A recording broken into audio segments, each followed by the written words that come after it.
mapanood nyo ngayong video na gagawan ko ng reaksyon itong si Father Ubod ng Cebu dito sa may liluan ng San Vicente Parish Church. Pagkasabihin nyo naman dito pare, Father Ubod, isa to siyang pare talagang Katoliko na bukal sa kanya yung may politika. Ito kasi siya, nakikita ko dito ay mas mas may maroon siyang mga bang tawag ko nito sa kanya is pare siya, kaya lang yung pananaw niya is mayroong halong political. Kaya nagustuhan ko to dahil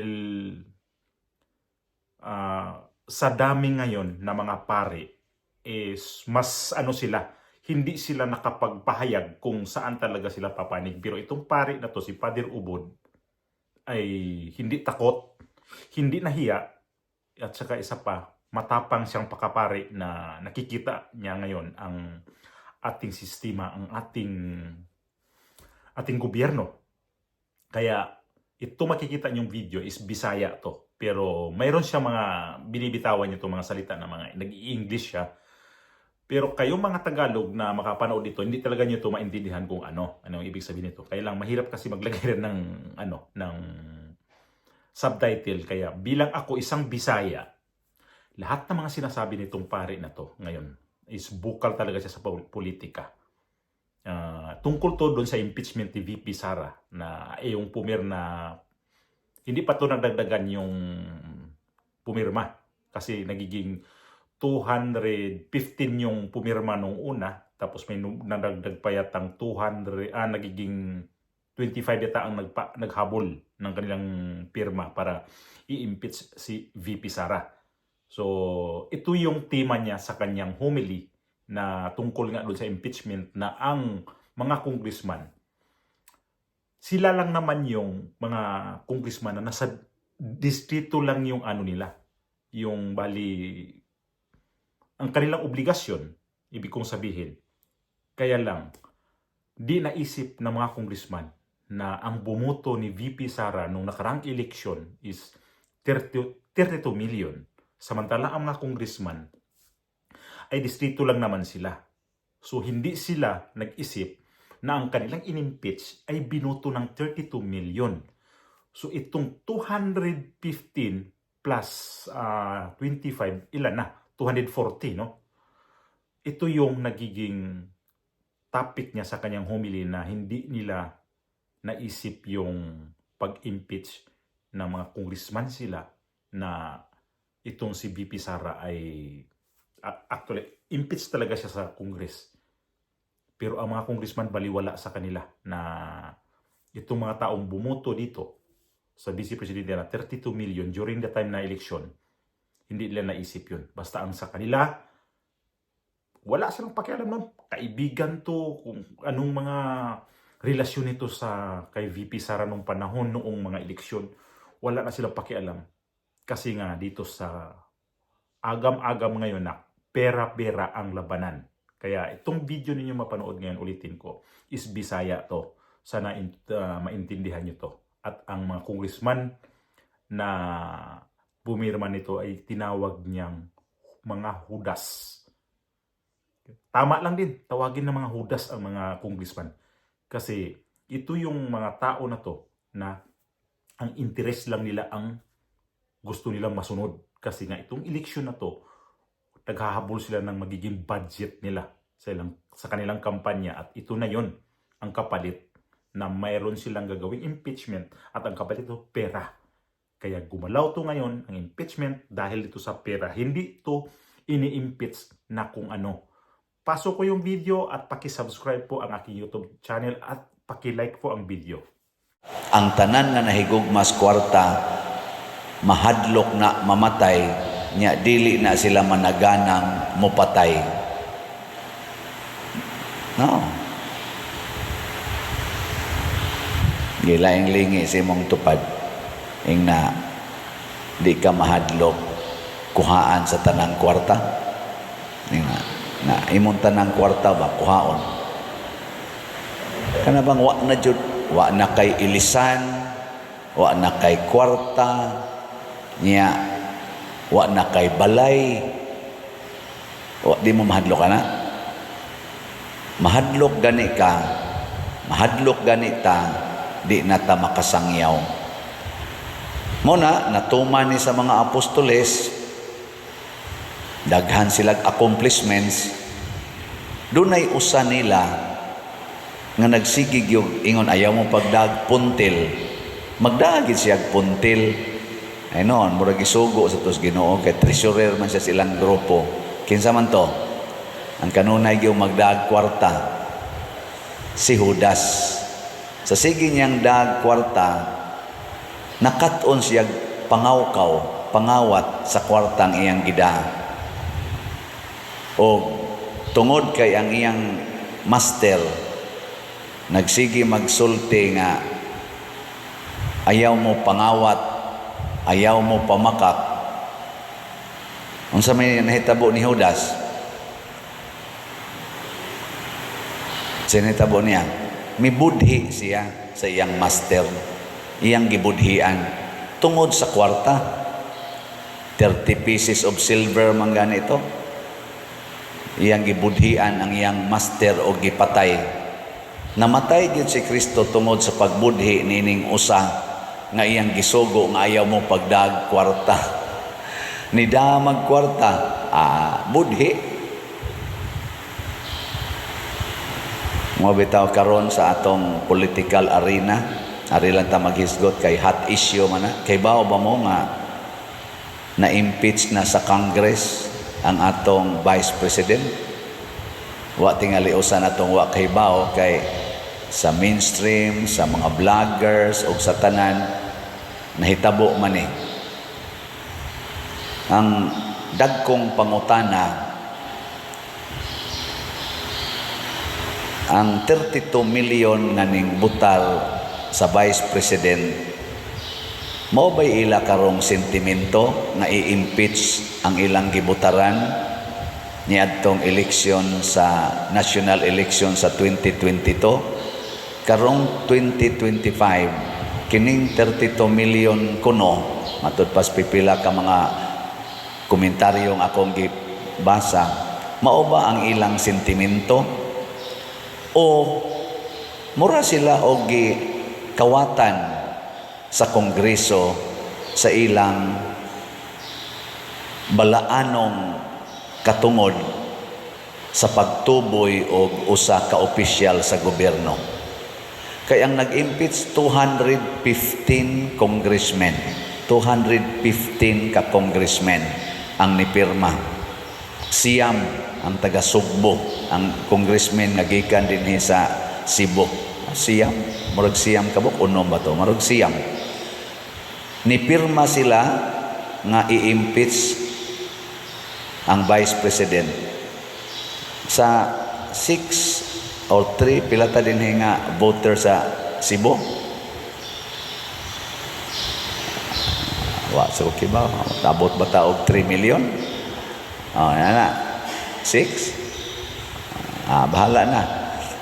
Kitang tanan nga mga butante sa Cebu, girepresentahan ba ta aning siyam ka mga Cebuano congressmen nga atong gustong ipa-impeach ang Vice President karong panahon na? Lingay mong tupad. Ina gusto ka nangandoy na ka nga i-impeach ang Vice President. Kay gitawag man sila House of Representatives. So muna yung unang pangutana. Ikaduha, fourth impeachment complaint ang ilang gi-entertain. Pero matud pas komentaryo, ako sang gitanaw, giskana ko maayo diya sa mga vlog-vlog, wa gyoy gipakita unsay konteksto, unsay sud sa fourth impeachment. Kay nilaps man tong 3 impeachment, di naman to ma-entertain, ilan naman lang tong gi-archives. Kay nilaps man sa ilang time frame. Kining fourth,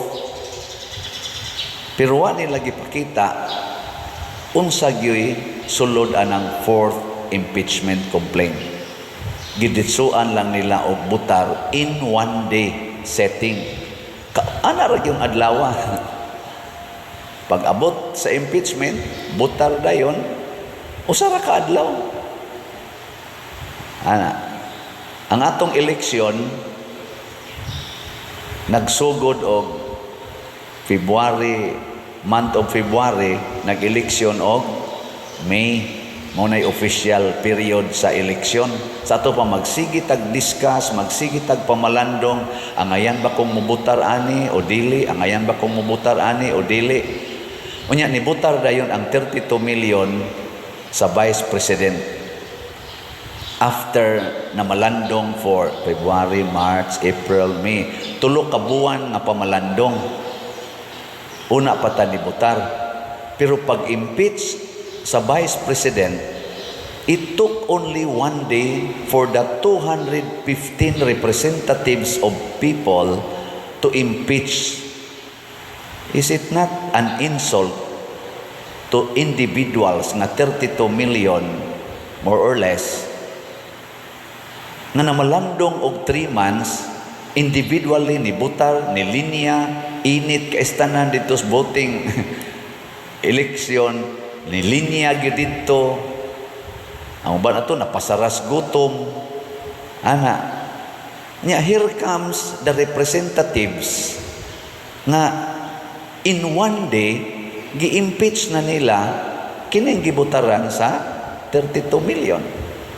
Nya, wa gani discussion unsa may kaso nga gibasihan sa atong pag-impeach. Wa gipakita nato. Natay social media, na sila mga monitor dito to the last minute of their discussion, pwede na nato ma-monitor, CCTV, etc. Why gidiscuss? Gililong sa natong mga voters. O ang ikatulo na ako sang nalingawan og paminaw, kaning ako laning naobserbahan sa mga komentaryo, nagubot-gubot na gid ni karon. Kay ang mga loyalista sa una sa Vice President, kansang mga kamot panahos eleksyon giisa sa Vice President, namirma sa impeachment. Ni asay taga-ato dinhi sa Cebu nga mga loyalista o in quotation, mga friends, na kung nangahimo ni silang Judas, mura sag si Judas ba? Kuyog ni Jesus, siging kuyog ni Jesus, pero ni unay og papatay ni Jesus. Mauni ang kalibutan. Nya, ang katapusan, wala pag-ibakwi ang statement sa atong presidente.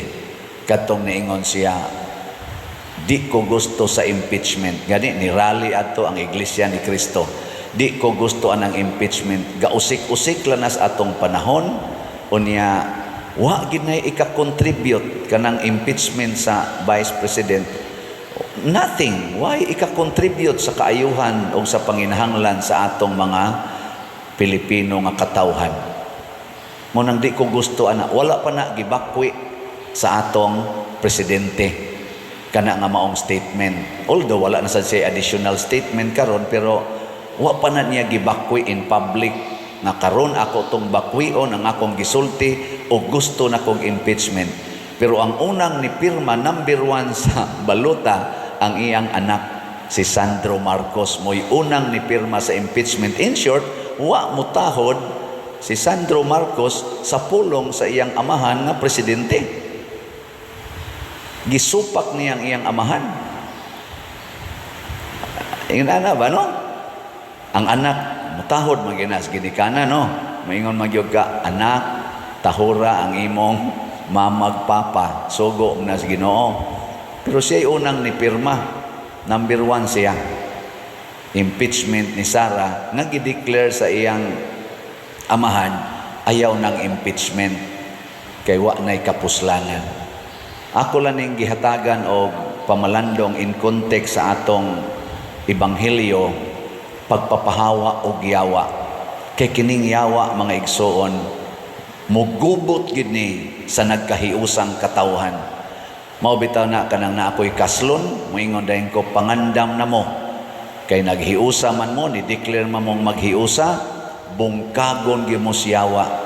Tagaan gyud mo daghan kayong pagsulay hangtod mabungkag mo kay kontra ginasyawa ang unity. Onya kay si Bongbong Marcos o si Sara pag eleksyon ni-declare man nga unit team ta, unit team. Agibungkag na Rosyawa, hastang ilang ka unit team, nagiyawaan na. Ambot o kinsay giyawaan na, diri ba sa side ni Presidente Marcos o diri ba sa side ni Sara, atong Vice President. Ang ato lang pamalandungan, kinsa Manila ang nagsunod or duol-duol sa batasan ni Kristo.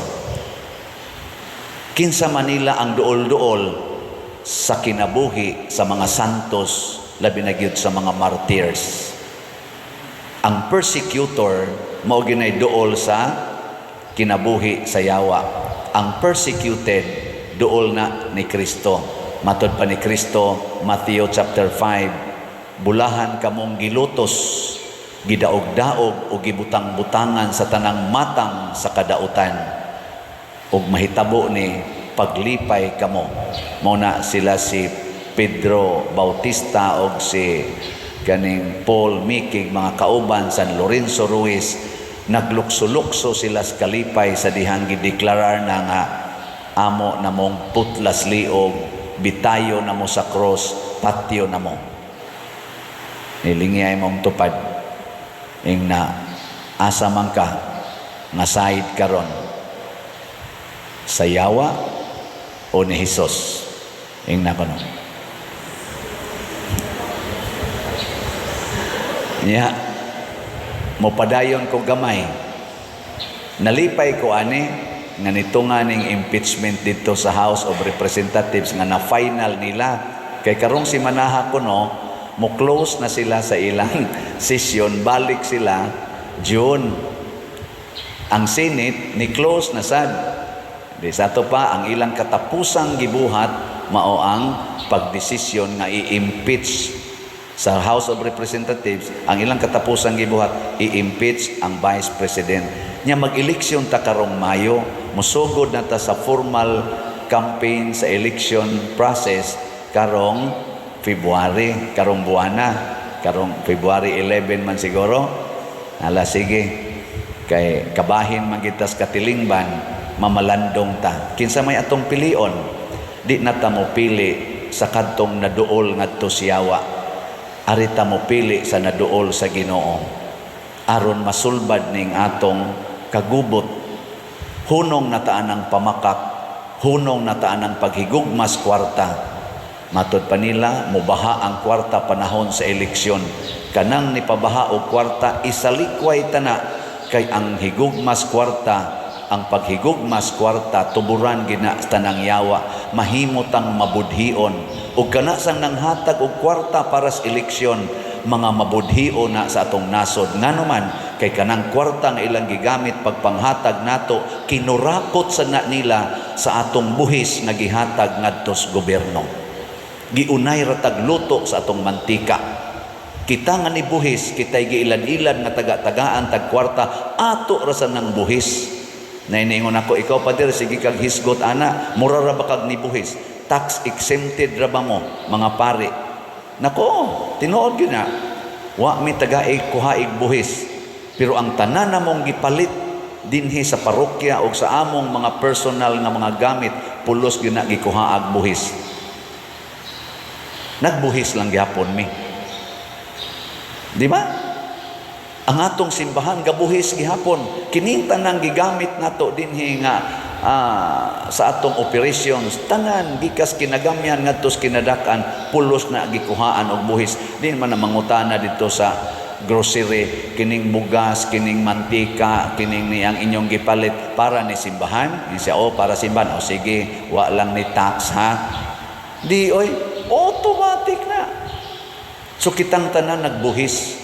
Nya kuhaon na sa mga korap og ipanghatag nato panahos eleksyon, ilad-ilaron ta nga gikan nila mga hudas sa katilingban. Hunong na taana. Pilio nato ang naa duol sa Ginoo, isalikway nato ang duol sa yawa. Ato ng katungod nga mga magtotoo, pakamatya na nato ang atong katungod. So, naintindihan yung, siguro kayong mga Tagalog o ano man nito nakapanood, may maintindihan kayo dito sa mga sinasabi niya. Sobrang hanga ako sa pari na to dahil napahanga siya sa ginawa ng INC na sinuportaan nga yung ayaw ng impeachment ng presidente ni Bongbong Marcos sa kay Vice Presidente. Ayaw niya yun, sinuportaan ng INC. Kaya di ko nga lang naman talaga to makuha yung gusto ng mga congressman kung ano talaga ang gusto nila. Yung iba nga dito may nalalaman ko, mga congressman, ano pala daw to? Yung mga anak nila, nagiging ninang si VP Sara. Hindi ko maintindihan kung bakit sa puntong ito, nagawa pa nilang, yung kumari nila, na wala nang silang pakialam doon, basta importante pera na. Kwarta ang pinapairal ngayon sa mga congressman. Di na sila sila na magkakasira ba to sa bayan? Wala na silang ganun ngayon. Kaya ang mga tao yun, galit dito sa mga congressman na iba. Lalo dyan sa Bohol, na sinasabi dyan, 3 yung congressman dyan na pumirma. Mga putragis kayo mga congressman sa Bohol. Abangan nyo lang yung inis ko sa inyo kasi talagang gagawin kong topic kayo kasi kayo ang mga walang hiya kayo. Mga 2 babae yan sa Bohol at saka 1 lalaki. Chato. Itong si Tutur at saka itong si Umintado. Itong si Tutur at saka si Umintado, mga babae ito. Pero si Chato, lalaki. Pero itong 2 babae, nabalitaan ko nito na ang mga anak nito, ang ginawang ninang nila ay ito si VP Sara. Ito'y pumirma sa impeachment. Ilang congressman lang ang hindi pumirma nito sa impeachment? Mangilan-ngilan lang. Hindi umabot yata ng 100. Kaya itong homily ni Father Siano, sana ito yung makuha rin sa mga Katoliko. Kung mga pare dyan na sumama rin sa mga impeachment na hindi rin nila alintana. Sabi ko nga, nabayaran ba to? Kasi hindi ko nga maintindihan kasi bakit itong pare na to sobrang open-minded. Itong si Father Siano Ubod. Kaya sobrang napahanga ako dito sa pare na to dahil open-minded siya sa mga nangyayari ngayon. May iba kasi dito nagko-comment, hindi kayo open-minded. So wag na kayo dito pakinig sa akin. Wag na kayong kalabanin tong pare na to na nagsalita sa kanyang naramdaman ngayon. Hindi naman to siya nagsabi na, uy, siraan ko to si ganito, tirahin ko to si ganito. Hindi. Naglabas lang to sa loobin niya. Naramdaman niya. So, tayo ba? Hindi tayo sasabay sa mga ganitong klaseng mga tao ngayon na nakikita na kung ano talaga ang ating gobyerno ngayon. Nakikita na kung ano ba ang pamalakad ng gobyerno. Saan nagsimula? Kung intindihin natin yan ang paligid natin ngayon, saan nagsimula ang gobyerno natin ngayon ng panggulo? Hindi ang mga Duterte. Ang mga Duterte, kung anong ginawa nitong administrasyon Marcos, yun lang din ang kanilang sinasabi. Kaya lang, pagdating sa sasabihin nila, ang laki ng impact sa mga loyalista ng Marcos. Si VP Sara nga lang, sinabi ni VP Sara na mas masakit pa, iiwan ka ng boyfriend, girlfriend pag na-impeach ka. Ay, ang mga congressman na iba doon, lalo yung talagang ang mukha, nag-react. Bakit kayo galit? Pag nagsalita ang Vice Presidente, kaagad-agad sakit sa mata nila, sakit sa tainga nila, hindi nila matanggap ang nangyayari ganun. Kaya itong eleksyon na to, pumili tayo ng ayos. Hindi ko naman sa inyo kung sa inyo na yan. Sino iboto pa ba niyo yung pumirma sa impeachment ni VP Sara? Ulitin ko ulit. Makailang beses na itong si VP Sara nung panahon ng eleksyon noong 2022, hindi ko to binoto ha. Si Bongbong Marcos, hindi ko rin to binoto. Kaya, pasensya na kayo na nandito ako ngayon na tumatayo nga dito sa kay VP Sara. Kasi aping-aping ah. Yun lang ho.